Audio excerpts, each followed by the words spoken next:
వాళ్ళైతే అందరికీ మీకు నమస్కారాలు. నాకన్నా చిన్న వాళ్ళైతే తమ్ముళ్ళకి నమస్కారాలు. నాకు ఎక్కడ పోయినా న్యాయం జరగట్లేదు. నాకు 2003లో దానవగూడలో ఒకటి గవర్నమెంట్ ప్లాట్ ఇచ్చారు. దాన్ని గుమ్మడి రమేష్ అనే అతను నన్ను చులకనగా చూసుకొని వంటదారని అభివృద్ధిగా అది అమ్మేశాడు. అది అమ్మేశాడు ఏంటని గొడవ చేసిన కానీ 10 సంవత్సరాల నుంచి నన్ను బాగా ఇబ్బంది పెట్టి ఒక సుజాత అనే ఆమెతోటి పరిచయం పెట్టుకొని అది ఆమెను అడ్డు పెట్టుకొని ఆమెతోటి నన్ను డబ్బులు అవి లాగించాం 5-6 లక్షల దాకా డబ్బులు లాగించాడు. నీదే అంతా నీకు చేసే నీకే ఏం కాబట్టి అని ఉమ్మడి నర్సయ్య గారు హెల్త్ డిపార్ట్మెంట్ సూపర్వైజరు.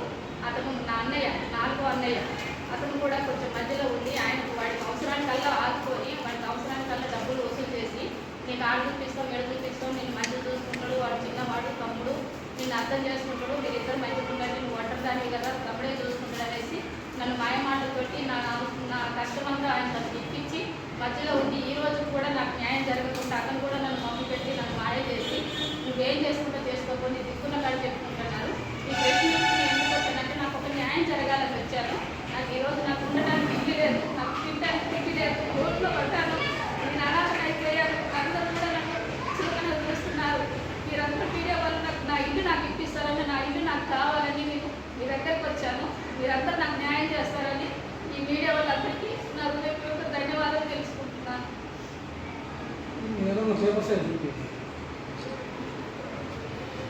నాకు ఫ్లాట్ ఇచ్చారు 827 ఫ్లాట్ నెంబర్.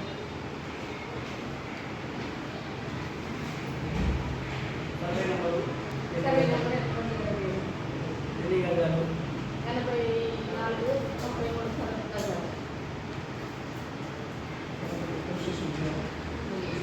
పోలీస్ స్టేషన్లో కూడా కంప్లైంట్ ఇచ్చాను సార్. ఒక రోజు ఎవరు కంప్లైంట్ ఇచ్చారు?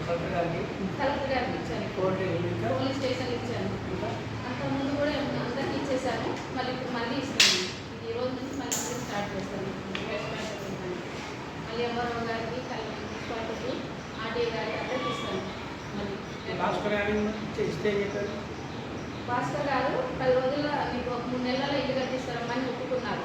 ఒప్పుకొని అంటే ఏంటండి మరి నాకు ఏది లేదు మరి ఎక్కడ ఇల్లు చూపిస్తారు చూపించండి పెట్టమంటుందా మీరు ఒప్పుకున్నారు కదా మరి ఆయన అడిగి ఎక్కడో నాకు చూపించండి నేను కూడా చూడాలి కదా నాకు న్యాయం జరగాలి కదా అనేసి మాట్లాడాను. ఏంటమ్మా నీ పని చేయలేదా మేము ఉండేది చూపిస్తలే చిన్నగా రాదు ఏంటి ఏం చేస్తావు అది కానీ మళ్ళీ రాష్ట్రం మాట్లాడారు. అదేంటండి ఆ రోజు మీరు మాట్లాడారు కదా సార్ పెద్ద మనిషి చేసుకుని మీరు మాట ఇద్దాను మరి మీరు నాకు న్యాయం చేయకపోతే ఎవరు చేస్తారు మరి వాడు ఫోన్ కూడా వెళ్తారు కదా మరి ఫోన్ ఎత్తేటోడు అయితే నాకు 3 సంవత్సరాల నుంచి నేను గవర్నమెంట్ చూసుకొచ్చారు ఎట్లా సార్ అది అంటే మరి మళ్ళీ పోలీస్ స్టేషన్లో పోమా నీకు న్యాయం జరగకపోతే పోలీస్ స్టేషన్లో పోయి మళ్ళీ అడుగుకోంటే మళ్ళీ పోలీస్ స్టేషన్ దగ్గరికి వచ్చాను సార్. అందుకే మళ్ళీ కలెక్టర్ గారు పెట్టి మళ్ళీ అందరినీ కలుద్దామని వచ్చేసారు. నాకు 3 సంవత్సరాల నుంచి ఇస్తానంటాడు కానీ ఏది ఇంతవరకు ఎవరి దగ్గరికి రావట్లేదు. రెస్పాన్స్ నా దగ్గర ఎవరు లేరు. మా 4వ అన్నయ్య మాత్రం నన్ను డామినేషన్ చేస్తాడు బాగా. ఆయన అన్నిటికి మధ్యలో ఉండి పెద్ద మనిషి కాడికి పోయినప్పుడు నేను పిలుస్తారు ఆ పెద్ద మనిషి దగ్గరికి వాడు పిలుస్తూ వస్తాను. అగ్రిమెంట్ అయితే ఆయన రాస్తాను. పెద్ద మనుషులు కూడా రాయట్లేదు. ఉమ్మడి నర్సయ్య గారు హెల్త్ డిపార్ట్మెంట్ సూపర్వైజర్ మంచుకోట అన్నిటికీ ఆయన డామినేషన్ చేస్తున్నారు. ఒక పెద్ద మనిషి రానియట్లే ఒక అన్నదమ్ములు రానియట్లే వాళ్ళిద్దరు నన్ను నాశనం చేస్తున్నారు. ఏదన్నా అంటే ఒప్పుకుంటున్నారు మళ్ళీ బయటకు వచ్చాక మీరు ఏం చేసుకుంటే ఎక్కడికి కానీ ఏం కాదు చిన్నగా చూసుకొచ్చారు. 3 సంవత్సరాల నుంచి నన్ను అంతే తింటున్నారు సార్. నాకు ఎక్కడ న్యాయం జరుగుతుంది మీడియా ద్వారా నన్ను వస్తే నాకు న్యాయం జరుగుతుందని మీడియా వాళ్ళ వరకు నుంచి నేను చూస్తాను.